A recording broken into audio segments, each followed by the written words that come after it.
Vamos ver aqui quando a especulação destruiu o mercado de quadrinhos. Vamos ver aí 1.25x, porque a gente já tá bem atrasado. Bora lá. Do Thiago Saquarema. Isso, inclusive, esse pá vai acontecer de novo. Não sei o que ele vai falar aqui. Mas com o Logan Paul comprando o Shonen Jump. Espero que não dê certo. Tem uns vídeos interessantes falando sobre essas questões. Espero que essa onda não venha pra cá.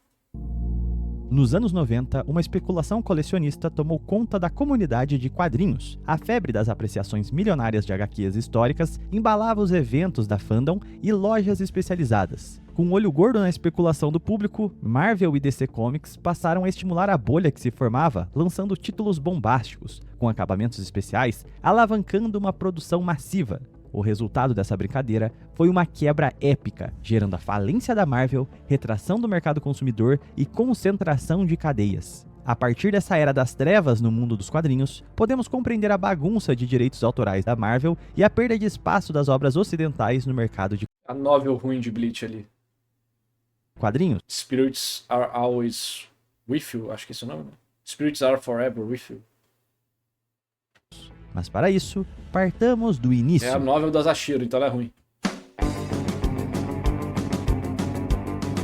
Os quadrinhos surgem ainda no final do século XIX, ganhando popularidade a partir de tirinhas diárias e semanais com foco em sátiras e histórias curtas, ajudando na circulação dos editoriais. A primeira revista dedicada inteiramente a quadrinhos surgiu em 1938, a Action Comics, futura DC Comics, que emplacou grandes sucessos com seus heróis clássicos, como Batman e Superman. Durante a Segunda Guerra, o formato se popularizou e se diversificou, surgindo mais revistas e com diversas temáticas, como faroeste, terror, romance, crime, humor e ficção científica. Surgia a Timely Comics, futura Marvel Comics, emplacando o Capitão América em 1941. O público-alvo na década de 40 eram crianças, adolescentes e soldados, com as revistas já alcançando vendas na casa dos milhões, sendo comercializadas em mercados, bancas e farmácias. A expansão do mercado gerou polêmica na década de 50. Autoridades acusavam os quadrinhos de incentivar violência e subversão, passando a contar com uma espécie de censura prévia editorial, afunilando fórmulas e abordagens. Apesar do cerceamento, o ambiente possibilitou um renascimento criativo, onde grandes roteiristas e desenhistas célebres fizeram carreira, como Stan Lee, Jack Kirby e Steve Ditko. Era a era de prata dos quadrinhos. A Marvel se destaca como uma gigante, trazendo ao público uma nova forma de desenvolver super-heróis, com uma abordagem muito mais humana e fácil de se identificar. Surgem os X-Men, Homem-Aranha, Quarteto Fantástico. A indústria tinha um modelo bem delimitado, heróis que dialogavam com o público, personagens como propriedade das editoras, barateando os custos gerais com colaboradores e as vendas em locais de acesso fácil e comum. Mas aí residia um gargalo econômico. A venda conveniada Eu sei o básico disso aí, mas não sei o suficiente pra interromper o cara. Milagre, né? Não vou interromper o cara do vídeo. às bancas permitiu o retorno à editora do que não era vendido. Não era previsível quantas tiragens fazer. No Brasil isso tinha também, até os anos 2000. Eu lembro de ir comprar alguns mangás na banca e ter falado, não, a gente já devolveu. Isso rolava. Não sei se rola ainda. Surgindo nos anos 70, as lojas especializadas. Com uma comunidade ativa, era vantajoso Pegar o travesseiro rapidão. para os vendedores e para as editoras o modelo de venda direta, eliminando o risco de retorno das edições paradas, tornando as tiragens mais previsíveis e já direcionando o produto aos leitores fiéis, permitindo a produção de material mais nichado e reforçando os laços com os consumidores. Nos 80 já se tinha formado um ecossistema bem definido, um público mais envelhecido que permitiu a Ainda assim, mas em quantidade bem baixa. Eles preferem mais livraria. Hoje em dia faz sentido. consolidação das graphic novels, se popularizando tramas mais adultas como Watchmen e The Dark Knight Returns.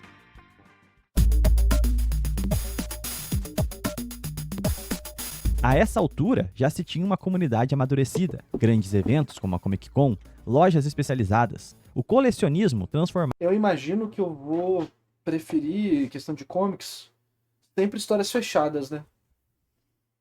De bons escritores e autores, obviamente. valorizações em febre. Revistas como a Action Comics número 1, onde Superman teve sua estreia, ou a Amazing Fantasy número 15, onde o Homem-Aranha surge, passam a valer centenas de dólares. E essa seria a mentalidade para a formação de uma grande bolha. Se as revistas do passado se tornaram artigos de luxo, os quadrinhos novos de hoje serão as raridades de amanhã. Isso aí é um pensamento bem problemático, Porque a partir do momento que você tem a intenção de fazer algo ser valioso no amanhã, como um elemento midiático, se perde todo o valor do amanhã. Por quê? Porque o que causa valor nessas coisas antigas, além da nostalgia, é a escassez. São edições que eram maltratadas, ninguém ligava, pegava fogo, alagava a casa, rasgava, a criança coloria, caía comida, e isso fazia com que o número delas, em bom estado, diminuísse exponencialmente. Mas a partir do momento que já existe um mercado ou pessoas interessadas em fazer isso, as pessoas já compram as edições querendo cuidar delas. Isso para quem vai ler. Fora as pessoas que vão comprar 10 edições, 100 edições, 1000 edições, sem ler, só para especular em cima. Então isso faz com que o valor delas naturalmente seja menor do que o valor das anteriores. Isso acontece em Magic, isso acontece em Pokémon, em qualquer hobby colecionável atual que tem esse tipo de edição, eras e tal. Mas essa ideia não ficou reclusa ao raciocínio da comunidade. Com as notícias de grande apreciação de antigas revistas, especuladores entram no mercado. Pessoas que sequer se interessavam por quadrinhos passavam a comprar HQs lacradas apenas para revender no futuro. As editoras, visando inflar vendas, passam a explorar o comportamento especulativo, lançando edições bombásticas, com a morte de personagens, casamentos, grandes crossovers. A mais memorável do período foi a morte do Superman, de 1992, tendo direito a notícias em jornais e TV. Sabendo do impacto midiático que criaria a ideia de que essas edições se tornariam históricas, as editoras alavancaram vendas sem qualquer pudor, atraindo propositalmente mais e mais compradores descompromissados com o hobby. Era um interesse exclusivo na revenda futura, na especulação. Outra estratégia das editoras para explorar a bolha era promover lançamentos com artes e acabamentos específicos, alimentando a ideia de edição limitada. O caso icônico do período foi a X-Men número 1, de 1991, que teve 5 capas diferentes, vendendo mais de 8 milhões de cópias. As editoras sabiam que as vendas eram anormais e temporárias, e vendo os ganhos imediatos, estimulavam ainda mais o comportamento especulativo, se aproveitaram ao máximo da febre, lançando diversas revistas com capas especiais, holográficas, cromadas, metálicas, com relevo, tudo que alimentasse a ideia de que no futuro elas teriam algum valor. O frenesi encorajou artistas famosos a abandonarem os estúdios para fundarem editoras próprias, já que os direitos sobre os personagens eram das editoras, e em meio à festa, apenas a empresa ganhava os louros. É desse racha... Nossa, lá nessa época nos Estados Unidos devia ser muito triste, né? Ser quadrinista. Que nasce a Image Comics, e se popularizam HQs como Spawn e Youngblood, que em alguma medida também Tem Invencível comics. ali também, isso aqui, esse moleque aí do Invencível, só conheço de imagem, nunca vi. Mas aparentemente eles fizeram muitas coisas impactantes então, né? Porque assim, beleza, Spawn é bem conhecido, a galera gosta e tal. Mas Invencível meio que só ficou popular nos últimos anos com o desenho, né? Popular de verdade. E se popularizam HQs como Spawn e Youngblood, Youngblood eu não conheço não. que em alguma... Eles não tinham direitos autorais, mas eles ganhavam muita grana. E eram praticamente orquestrados. Os quadrinistas, os autores.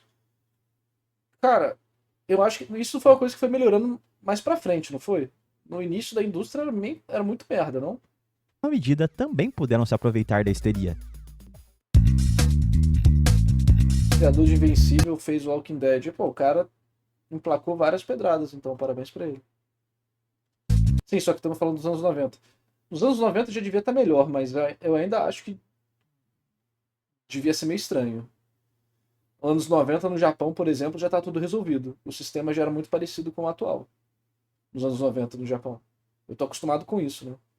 A história é do mangaka. E da editora, mas o mangaka tem direito maior sobre a história. Os criadores do Superman morreram na pobreza extrema, caraca, bad vibes. A água começa a bater no umbigo em pouco tempo. A lógica especulativa se alavancava na esperança que os quadrinhos viessem a se valorizar pela raridade de edições históricas. As grandes raridades das décadas anteriores tinham seu valor pela escassez, tanto pela tiragem baixa, como por poucas pessoas terem preservado aquelas edições. E Nos sim, anos eu 90, comentei sobre isso no início da live rapidamente. Tem um vídeo interessante do Modest Basement falando sobre isso. Modest Basement é uma pessoa que...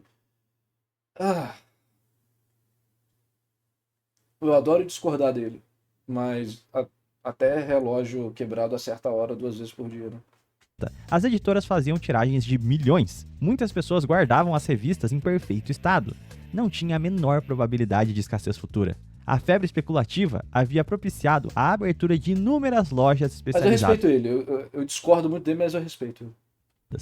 Lojas que trabalhavam com estoque próprio. Não podiam devolver as unidades que não vendiam. Quando houve a percepção que o mercado havia colapsado, as vendas despencam. Milhares de lojas fecham.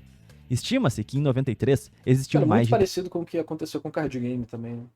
Essas bolhas acontecem em vários hobbies diferentes, quando você vê o mesmo padrão. 10 mil lojas de quadrinhos. Na virada do milênio, menos de 4 mil. Uma retração brutal. As vendas que antes batiam a casa dos milhões passam a sofrer para vender 50, 30 mil exemplares. Mas como tudo que é ruim pode piorar, a queda nas vendas puxaram lojas e editoras para o buraco.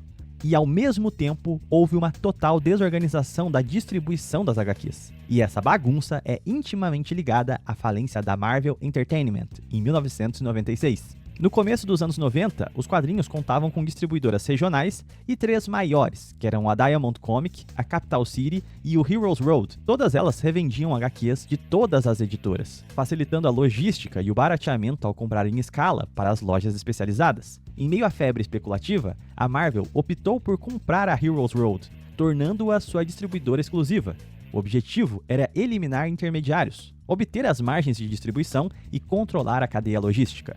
O que era para aumentar as margens de lucro acaba por se tornar um tiro no pé. A Heroes Road era uma empresa pequena e sem estrutura para distribuir nacionalmente. Antes, sem a exclusividade da Marvel, os lojistas faziam grandes pedidos de HQs de editoras diferentes. Agora, com as vendas das distribuidoras fracionadas, se encarecia o custo dos quadrinhos. A Marvel era a maior do mercado. Com a estrutura precária da Heroes Road, atrasos de dias e semanas se tornavam constantes. Pedidos vinham errados, desde títulos trocados, quantidades incorretas, até envio de edições antigas ou fora de ordem, pulando exemplares, o que era terrível para os lojistas, que perdiam o momento das vendas e ficavam com pilhas e pilhas no estoque. O efeito dominó fez com que a DC Comics também fechasse um contrato de exclusividade com a Diamond. Com as duas gigantes com distribuidoras exclusivas, aumentavam os custos para os lojistas. Nossa, às vezes o povo gosta de imitar os outros fazendo merda, né? Parece o Brasil, ele só quer importar a merda dos outros países. Nunca algo interessante, só merda. Especializados, tendo de gerenciar contratos diferentes e novos custos, se tornando mais difícil apostar em outras editoras, precipitando a falência das distribuidoras que não tinham exclusividade e trabalhavam com editoras menores. As pequenas editoras que haviam surgido, sem distribuidoras competitivas, também perdiam o mercado. A Diamond, por já ter um aporte maior que a Heroes Road, não enfrentou o mesmo caos logístico, passando a incorporar as distribuidoras locais que faliam, conseguindo concentrar a distribuição das editoras menores. Quando a bolha estourou, veio junto o caos da distribuição da Heroes Road. Se chocam a queda brutal das vendas junto da incompetência logística. Isso causa a falência da Marvel Entertainment em 96. A Diamond saía como a única sobrevivente do mercado, incorporando a Heroes Road, se tornando um monopólio nacional de distribuição.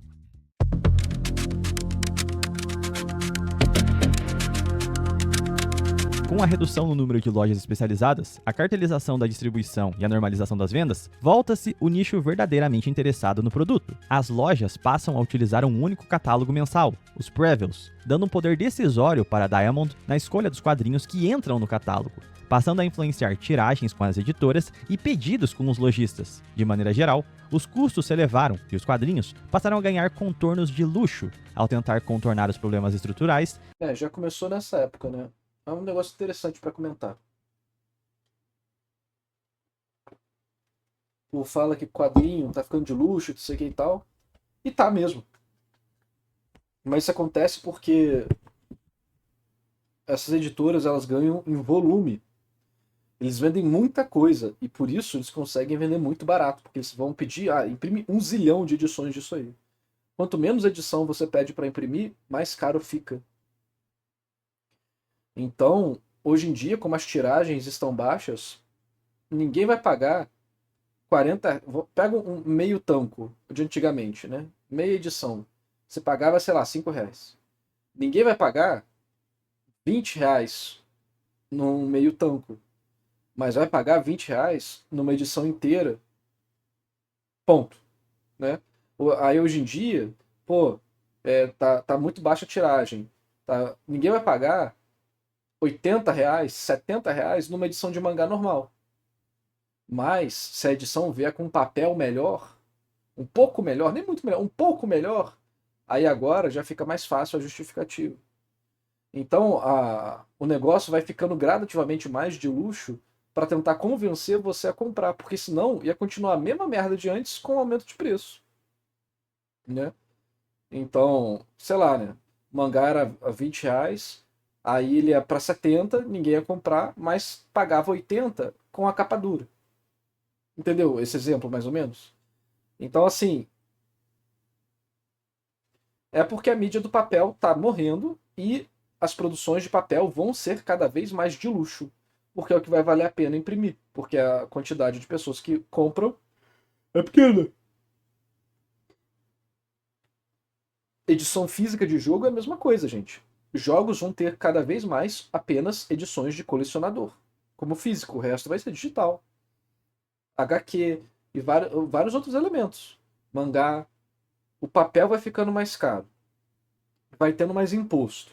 Vai tendo menos competição entre empresas. Então as empresas vão tudo aproveitando, né, o mercado merda pra gente e bom pra eles. E a quantidade de pessoas comprando diminui. Resultado, vai virar tudo de luxo. Nichando seu público. A lógica comercial, com os custos mais altos, tentou garantir vendas com produtos mais bem acabados para a comunidade, com a popularização das graphic novels e dos trade paperbacks, que pelo formato ganhou espaço também em livrarias e academias. A tendência foi substituir o consumidor casual por nichos. Os impactos da... É porque o próprio consumidor casual desapareceu, né? A quantidade de pessoas que estava consumindo desapareceu muito. Tudo bem que aí vai ter uma má gestão de tudo isso e talvez o consumidor casual não desapareceu. Voltou ao valor original de antigamente, mas como eles cresceram muito e fizeram muita merda, eles tiveram que aumentar o custo. E aí aumentou o valor do produto por causa do custo de produção que aumentou, né? Mas as pessoas também diminuíram, né? A quantidade de pessoa, a quantidade de criança no mundo diminuiu, a quantidade de pessoas interessadas em quadrinho diminuiu, etc e tal. Então é multifator, né? A falência da Marvel tem seus efeitos até os dias de hoje. Com a recuperação judicial, a empresa passou a vender desesperadamente o direito sobre seus personagens, gerando as licenças para adaptações ao cinema, levando a leva de filmes dos anos 2000, como X-Men, Homem-Aranha em 2002. O negócio é, tipo, e o leitor casual, onde é que fica? Pô, o digital tá aí pra isso, né? A facilidade de ler no digital, a acessibilidade e outras questões, mas é foda, né? O cara também, às vezes, quer ficar em grandes empresas, tomam decisão de forma muito lenta. Hulk em 2003, Quarteto Fantástico em 2005. O problema seria o retorno da Marvel com os seus estúdios, já que diversos heróis de peso estavam sob a posse da Fox, Sony, Universal, impactando o multiverso da franquia. Já as lojas sobreviventes se adaptaram e se tornaram espaços para fãs hardcore, colecionadores e leitores assíduos, tendo de diversificar seus produtos, abarcando a cultura nerd em geral, com card games, RPG, action figures, board games, e abre-se espaço para o maior ganhador com a crise, os mangás. Mas esse é um assunto para um próximo vídeo. Mas e aí, gostou desse vídeo? Já conhecia a história da bolha dos quadrinhos? Deixa aí nos comentários. Eu vou ficando por aqui e até um próximo vídeo. É interessante, muito bom para pessoas que são mais leigas no assunto como eu, para ter uma noção geral de como é que foi isso. Bem bacana. Imagino que deva ter vídeos, né, documentários bem profundos sobre isso, mas para uma introdução isso aqui é bem bacana. A galera da live imagino que gostou também. Eu curti, parabéns aí ao Thiago. Videozinho aí de canal pequeno. Quem tiver interesse depois vai lá, passa no canal dele, se inscreve, vê os vídeos. É isso aí, tamo junto, me diz aí. A câmera tá aqui. Me diz aí o que você achou do vídeo e também se você tem alguma coisa a acrescentar. Você acha que transformar quadrinho em luxo é um erro? É a condição, a direção natural das coisas? Como você iria mudar essa situação? Deixa aqui nos comentários.